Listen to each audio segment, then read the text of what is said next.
leading Hinge moments that unleash leaders. Hey, it's Nikki, Llewellyn Gregory, and you're on Gut Plus Science, a mentoring platform for people-first leaders of all levels.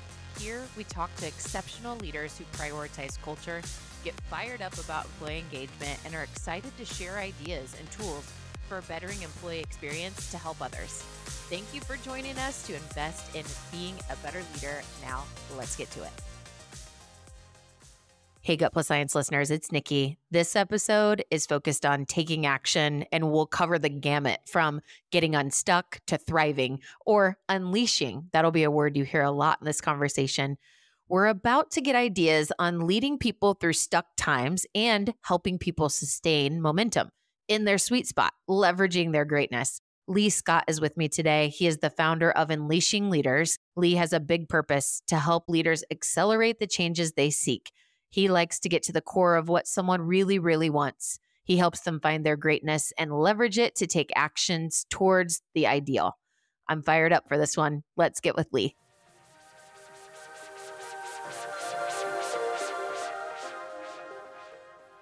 Lee, I am really looking forward to learning and collaborating with you today around how we can help people overcome the suck or get out of the stuck to see and to pursue new pathways. When I think of you and your work, I think Hinge moments. That's what always comes to my mind. You help people get clear on what they want and the path to go get it. Let's dig in on unleashing leaders and how to do just that, unleash the leader within. So how about we start with this? Lee, why do you think many people live in stuck or settling?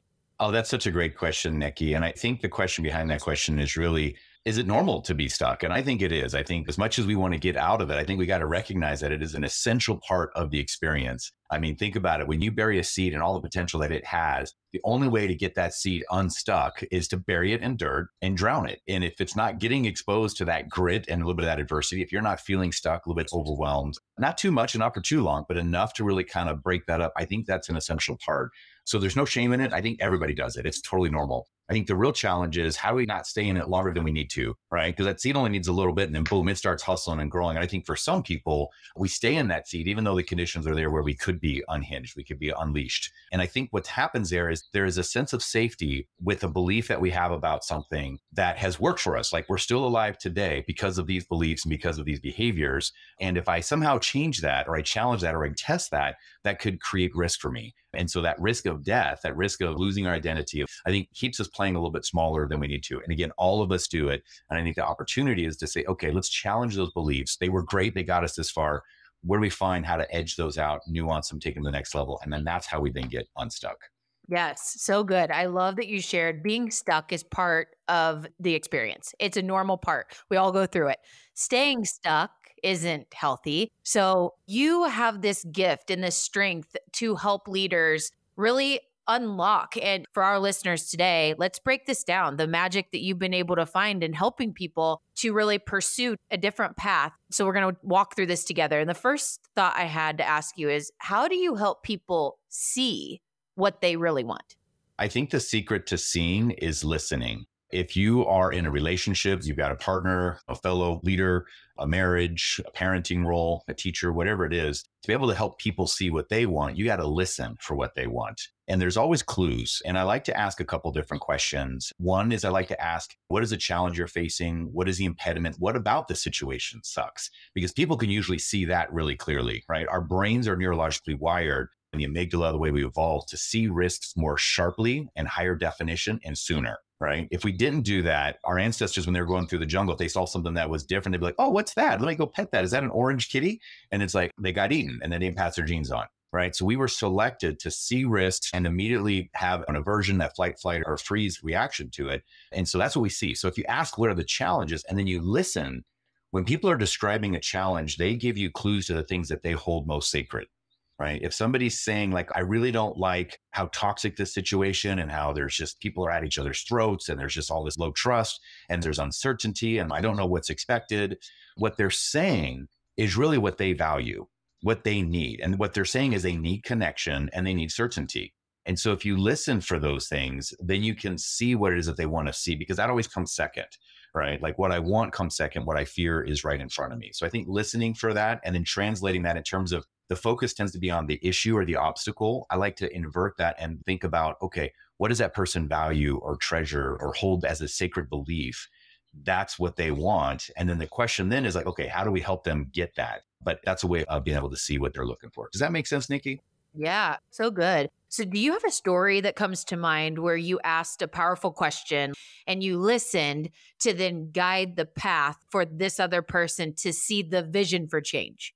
Yeah, I was working with a leader recently, and she was kind of in a little bit of a career dilemma, right? And was feeling stuck where she was at, thinking that maybe the answer might lie in a different path somewhere else. And I'm like, yeah, that's always possible. But then I was asked, well, what are you looking for? What are you wanting? And then we were just kind of spinning. And so I was like, okay, let's go back to right now. What about the current situation is challenging? Let's just spend a little bit of time. And we're always trying to run away from it, but let's really look at it and see what it is that's going on there.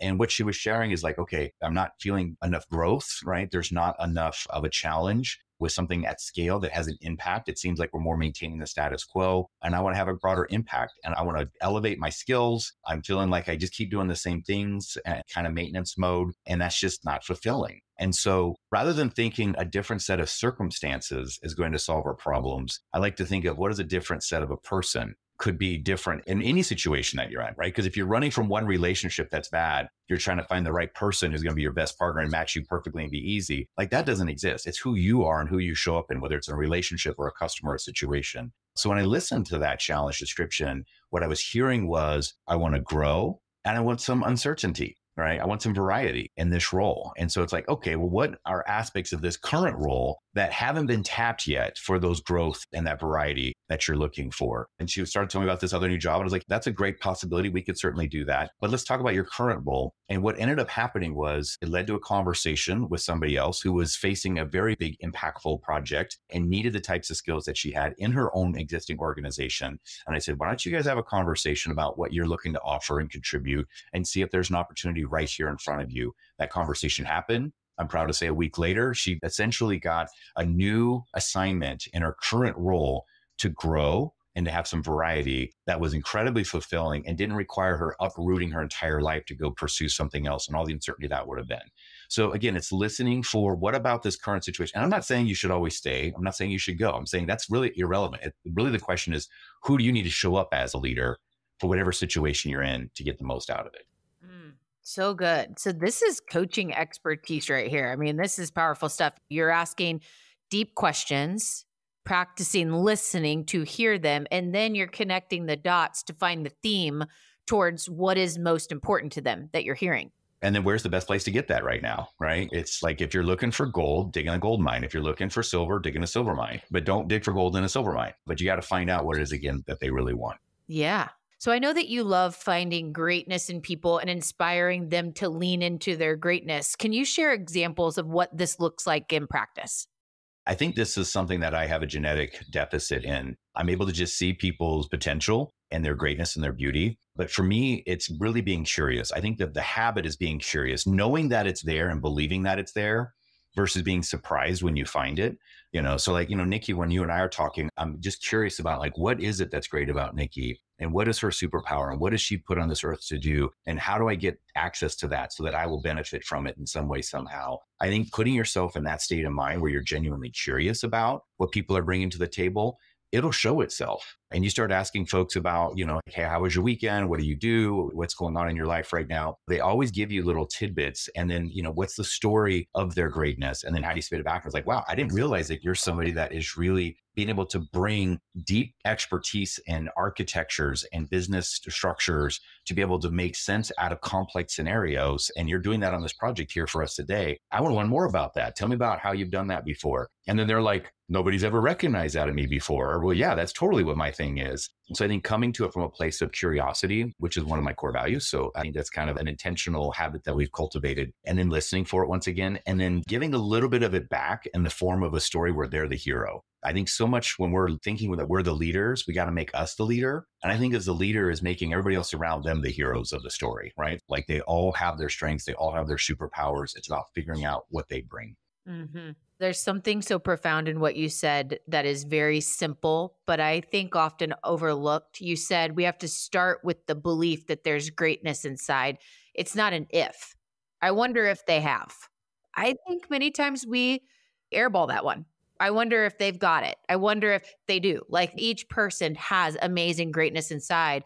And an incredible leader, the hero, goes and connects the dots on what it is, but they believe it's there. And I think that is often overlooked. I really like that takeaway.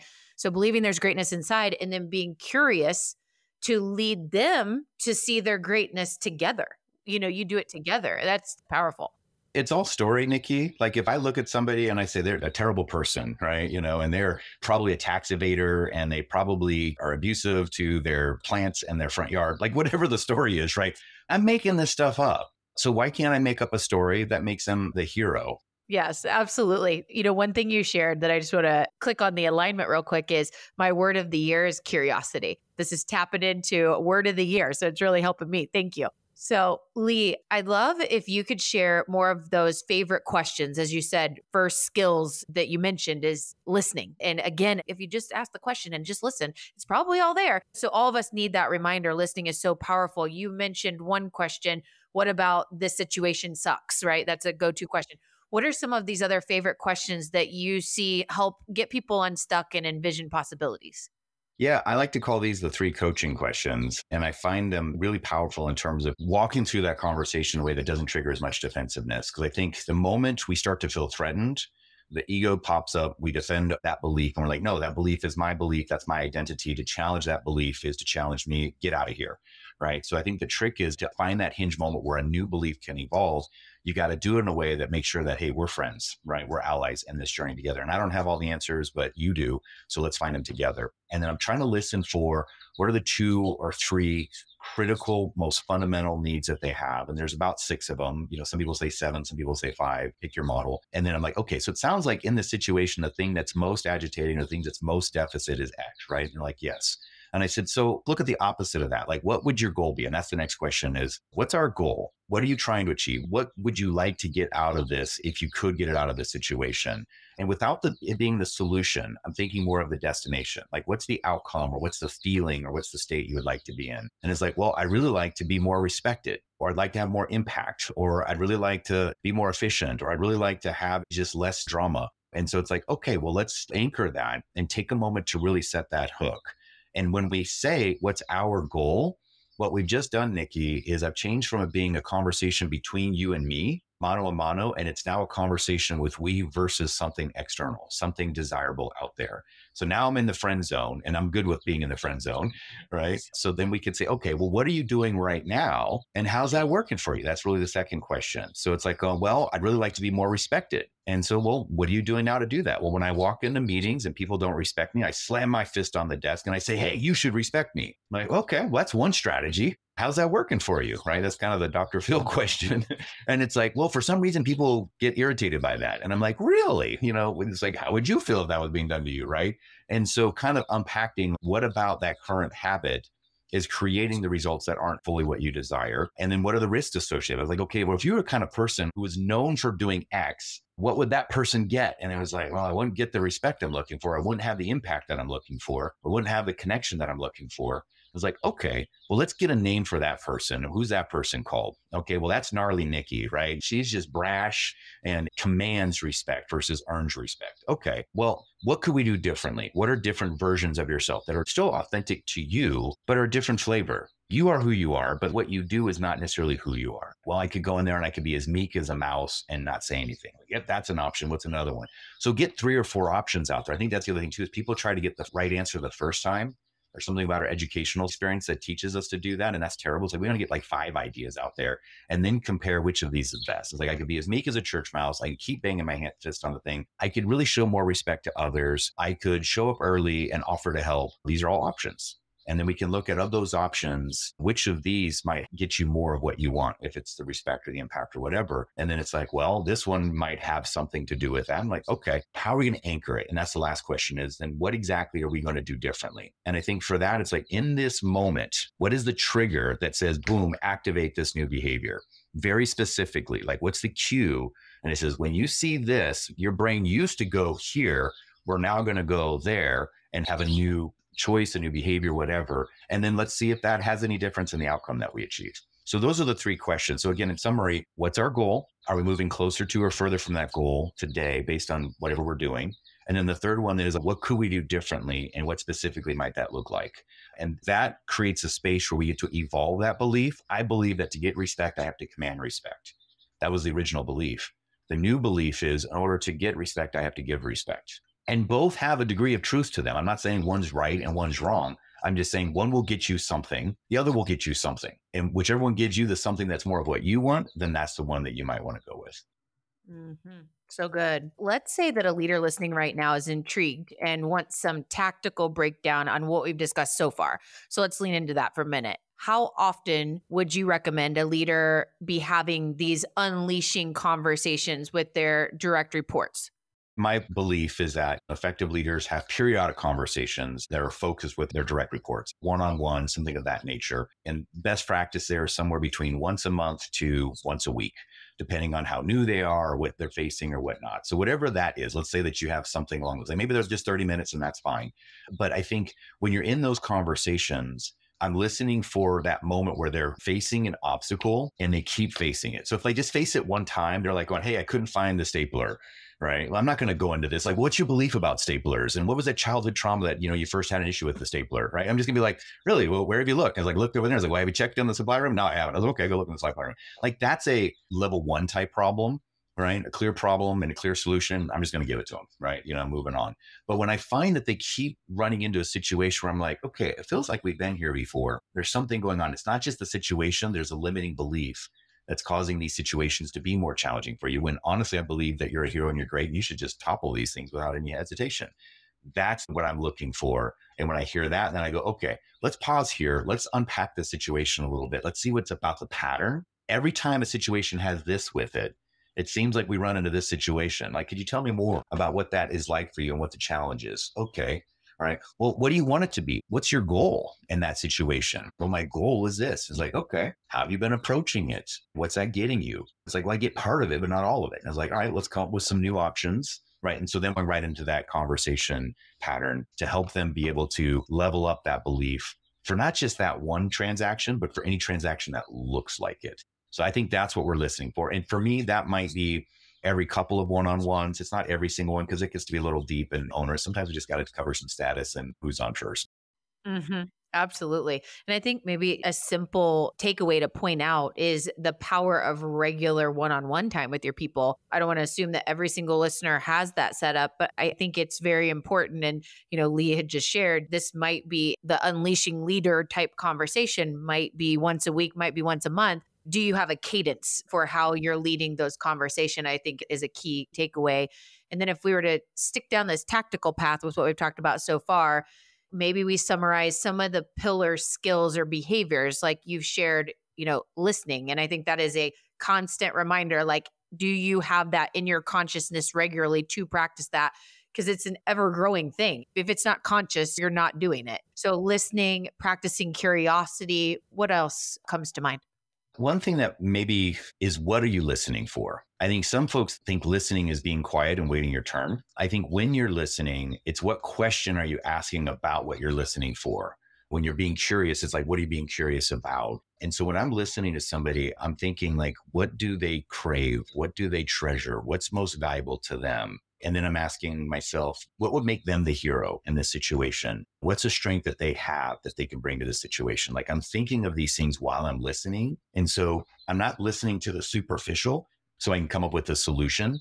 I'm listening beneath the superficial to say, hey, what's core in their values? What's core in their strengths that could apply to this or any other type of situation? And that way you get more leverage. Otherwise, you're just solving symptoms. I want to be able to unleash the power within them so they can solve these situations on their own. So I think listening for, again, what do they crave? What do they treasure? And I've kind of alluded to it a few times, maybe just kind of briefly. And I learned this from Tony Robbins, but he calls them the 6 fundamental human needs. Other people call them the 5 fundamental human needs. So whichever one of those models you use, the need for certainty, the need for variety, the need for significance, the need for connection, the need for growth, and the need for contribution. So that's the model I use. SCARF is another model out there: status, control, autonomy, relationships, and fairness, right? So you pick your flavor. It does not matter which one you use. Are they really saying that they value in this moment, right? That tells me way more about what that person's talking about than the specifics of that situation. Thank you. That's awesome. We'll link out to that in the show notes as well. Lee, can you talk about sustaining momentum? So it's one thing to have this enlightening conversation that helps the two of you together, identifying this greatness and finding out what this person craves and just getting this very clear vision that they're excited about. How do you lead people to sustain the journey to get to the ideal? This is probably one of the easiest things to do as a leader, but I think it's the one we forget to do the most because it is so easy. We think that once we have the new decision or the new commitment or the new habit or whatever it is we're working on, then we're done. And the reality is that you reap what you sow with the delay. So it's like you start doing this new thing, you don't see the results right away. There's this lag time. Like I just choose, I want to be healthier. I want to be more fit. I start going to the gym.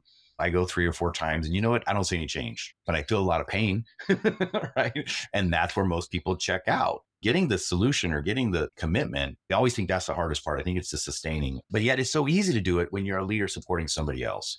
And so for me, it's acknowledging the effort and rewarding the results, right? EERR, right? Encouraging the effort and rewarding the results. So as you see somebody doing that new thing, whatever it is, like the way they greet a customer when they walk into a store, and it's too late, they won't have enough gas in their tank to get there. But if you see like, hey, they're doing this new thing and they made a good faith effort, wasn't quite 100% what you're looking for, but it was different than it was before, then you got to hit that. Praise it, praise it, praise it. And the praise technique I like to use, something we call CBIA, is you really anchor it in the context, like, hey, the way you handle the inventory or the way you interacted with this difficult customer or whatever the situation is that you're working on. In that moment, that's the cue. This was the behavior. That's the B. This is the behavior I saw that you did that was different than what you've done before, right? You bit your tongue for 8 seconds before you screamed obscenities at them. That was progress, right? Usually you hit them on the first second, right? The impact, that's the I. How did that affect the situation to get you closer to or more of what you said you wanted, which was respect or connection or whatever? And then what's the action? It's like, okay, what can we do to get further next time, right? Or how could you celebrate that? Or how could you reinforce that?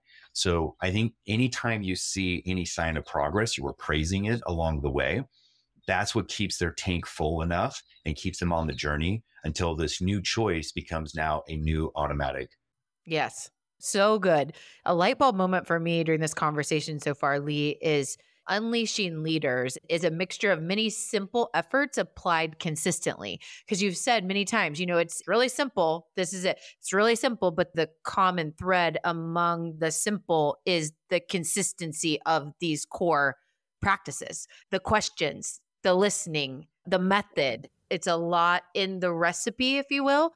And it's connecting those things, right? I think what happens to a lot of us when we're early in our leadership journey is we do one of these things. We read a book, we do this thing, and we're like, okay, I'm going to praise somebody, right? But you haven't dealt with the limiting belief. Rather than thinking that didn't work, I like to ask like, okay, what else might be helpful here? And then I think that creates the conditions that really fosters growth and development. Yes, I love it. Thank you for sharing. Lee, you refer to creating change agents a lot in the work that you do at Unleashing Leaders. Can you just share what you mean by that? I first got the idea actually from Disney.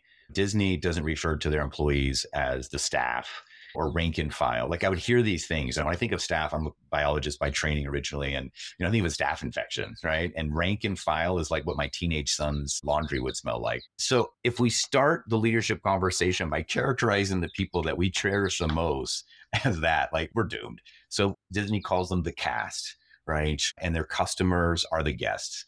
Language is so powerful. When we were forming Unleashing Leaders, it's like, we're not calling them staff, we're not calling them employees, we're not calling them consultants. We asked ourselves, like, what is it that we do? What's the impact after having been there? And we started thinking of a catalyst. And of course, this is Gut and Science podcast. And so, a catalyst is a reagent that you add to a chemical reaction. The reaction would normally happen by itself, but it would take 100,000 years.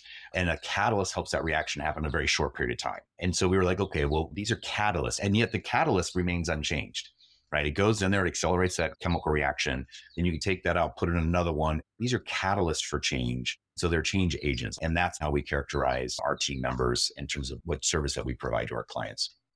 Yes. Language is so powerful. And I love that you hit on that. All of us can think about there's something right now that we're regularly using, this word that's like, why do I use that word? Where did this come from? But if you think about the impact of what it does, is it really uplifting? Is it making impact? So before we go and jump over to the lightning round to learn a little bit more about the personal side of you, Lee, can you give us the Cliff Notes origin story of Unleashing Leaders and the work that you all do every day?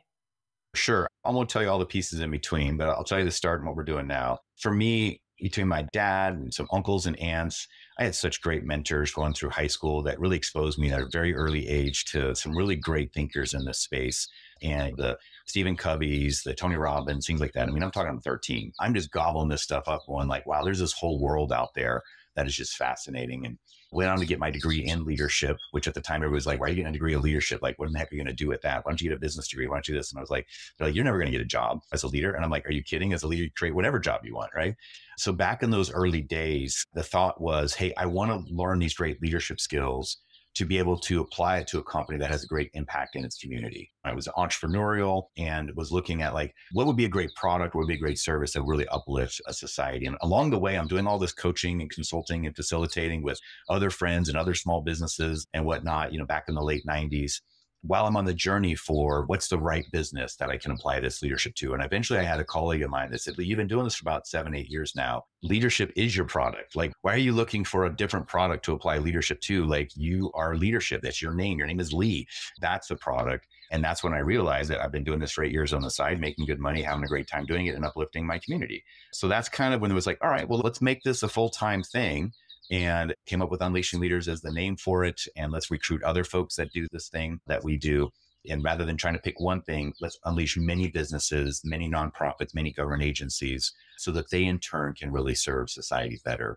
And that's what we do today. I mean, healthcare, energy, education, transportation, where a 1% to 2% difference in what that organization does has a significant positive impact on thousands and millions of lives. A 1% difference, right, can really change the trajectory of our world. And we show up for those teams, whether we're supplementing their leadership teams when they're going through a major challenge or transformation. And so we temporarily augment their leadership teams. And then while we're augmenting them, we're getting them through that spike, that rough patch, while we're developing leaders internally so that they're uplifting their game on leadership so that they can then continue that evolution. We unleash them, they get to go on about their business. And then as catalysts, we go on to the next chemical reaction to see what we can do to accelerate it.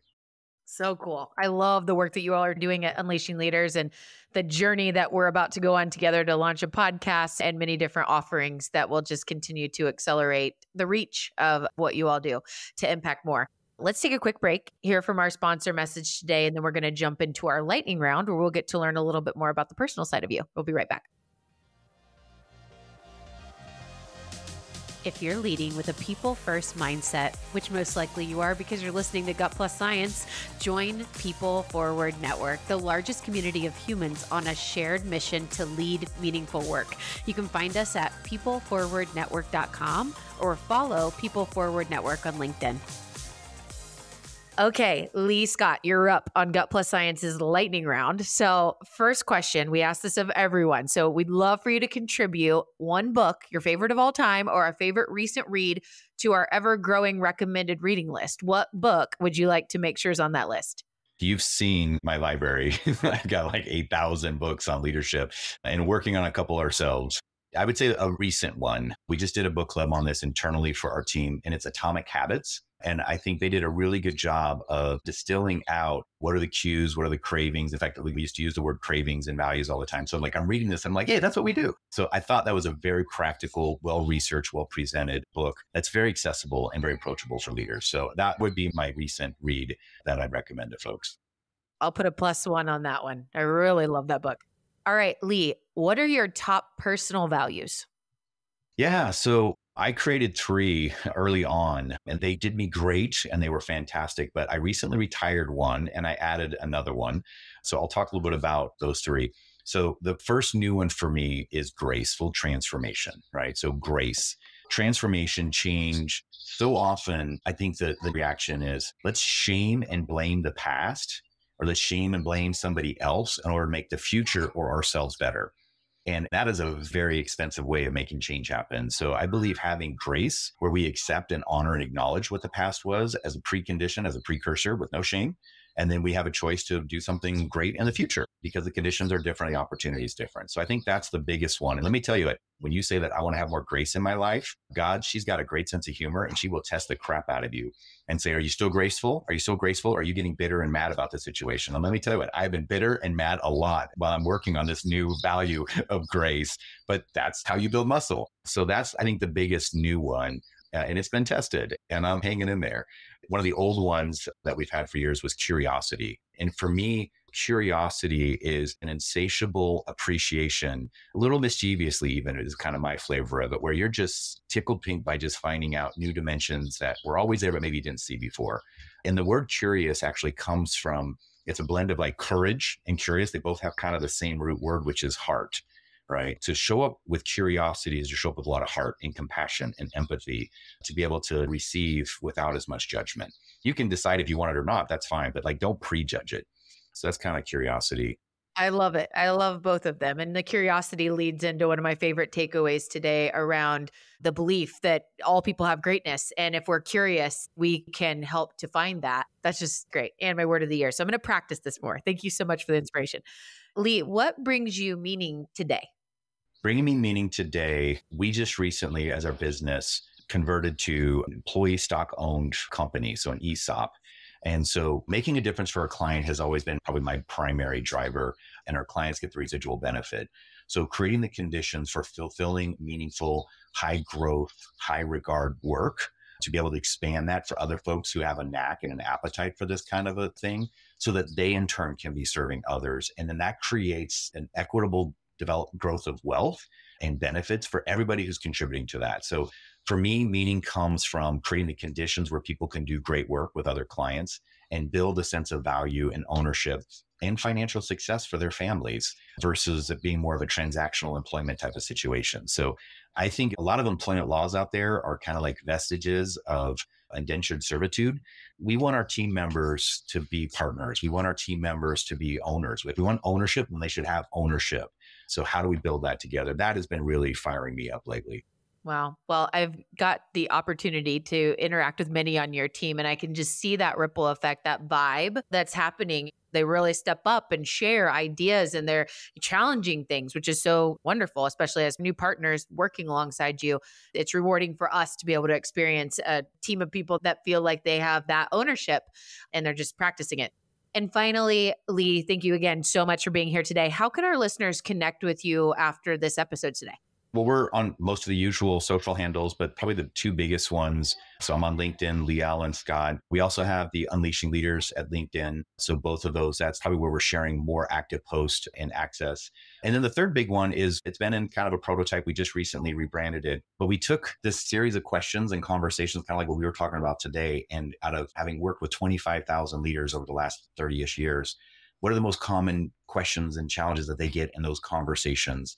And we put it together in a product called the Leadership Conversation Series. So literally it puts like a coach in your pocket, little 5 to 10 minutes. Think of like quick stories, a solution and an example for how do you have these powerful conversations with your team members as that first or second or even third level leader in an organization. Check it out. It's less than the price of a book. That would be a great next step for folks if they want to continue this kind of a conversation.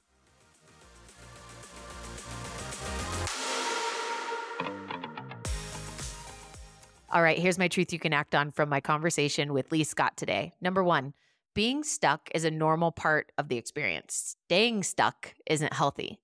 Number 2, powerful questions and listening allows us to understand what is most important to that person to clarify where they want to go. Number 3, believing there is greatness inside. As a leader, do I believe there is greatness inside this other person? Bringing that mindset to ourselves in every interaction with everyone we meet is so powerful. And number 4, be curious to lead people to see their greatness together. Bringing curiosity to the table in those conversations, leading with curiosity towards uncovering that greatness inside. Ah, so powerful. And number 5, when you're listening, listen to what matters to them, what they crave, what they treasure, getting to the heart of that and building from there. And finally, number 6, acknowledge the effort during the change process and encourage the effort and recognize the results. Praise the progress. Oh, I love that. Such great takeaways today from our friend Lee Scott.